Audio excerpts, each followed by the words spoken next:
જય શ્રી કૃષ્ણ, જય માતાજી। જોઈ આજે આપણે બનાવવાના છે ઓરિયો બિસ્કિટ। તો ચાલો બનાવવાનું સ્ટાર્ટ કરી દઈએ। તેના માટે આ રીતના કંઈક મેં કટકા કર્યા છે। તો આનો સરસ રીતે ભૂકો કરવાનો છે। 2 ચમચી જેવી ખાંડ લીધી છે ઝીણી, અને આપણે દળી લઈશું। દળીને પાવડર એનો તૈયાર કરી લઈશું। તો દળાઈને આપણું બેટર કંઈક આ રીતનું તૈયાર થઈ ગયું છે।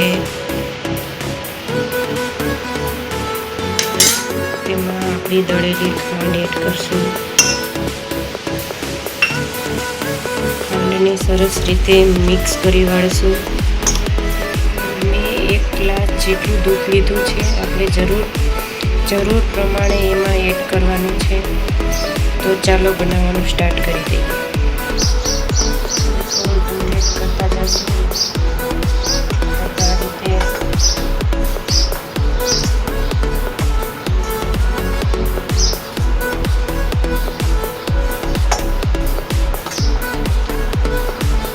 સરસ રીતે મિક્સ કરશું। એક પણ ગાંઠો અંદર ના રહે એ રીતે આપણે મિક્સ કરવાનું છે।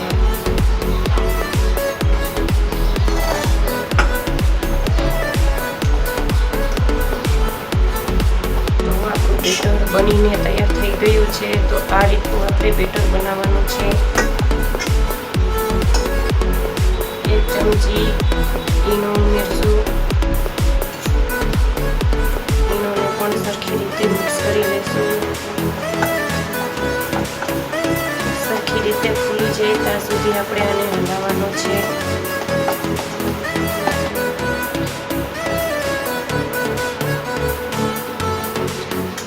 આ રીતનું વાસણ લઈ અને એમાં થોડું તેલ લગાવીને સરખી રીતે મિક્સ કરવાનું છે। આ રીતે બધી થોડું તેલ લગાવવાનું છે।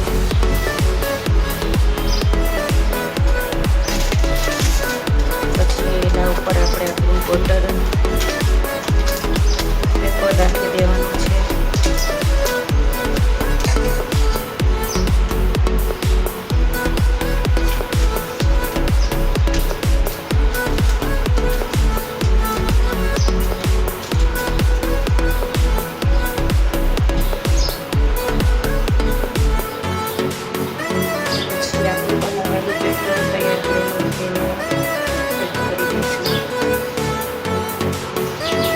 સરસ રીતે આપણું બેટર બનીને તૈયાર થઈ ગયું છે। કંઈક આ રીતનું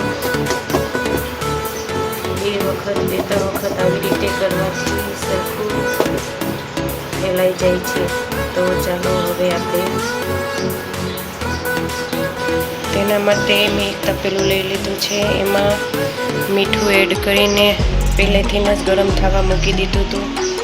હવે એમાં આપણે આપણો કેક ગરમ થવા મૂકી દઈશું અને 25 થી 20 મિનિટ સરસ રીતે પાકવા દેવાનું છે। ત્યાં સુધી આપણે એને ખોલીને જોવાનું નથી, નકર આપણો બગડી જશે કેક। તો 25 મિનિટ થઈ ગઈ છે। તો ચેક કરી લઈએ આપણો કેક બનીને તૈયાર થયો છે કે નહીં।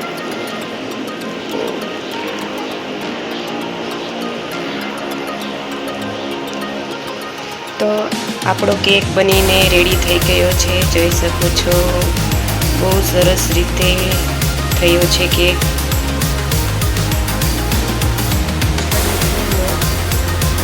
મદદથી સરસ રીતે આપણે આવી રીતે હવે આપણો કેક બનીને રેડી થઈ ગયો છે। તો કેક ઉપર પાથરવા માટે મેં ક્રીમ લઈ લીધું છે। ચોકલેટ ક્રીમ લીધું છે। તો ચાલો આપણે કેક ઉપર પાથરી દઈએ। તો કેક ઉપર આપણું ક્રીમ સરસ રીતે ફેલાવી દેવાનું છે।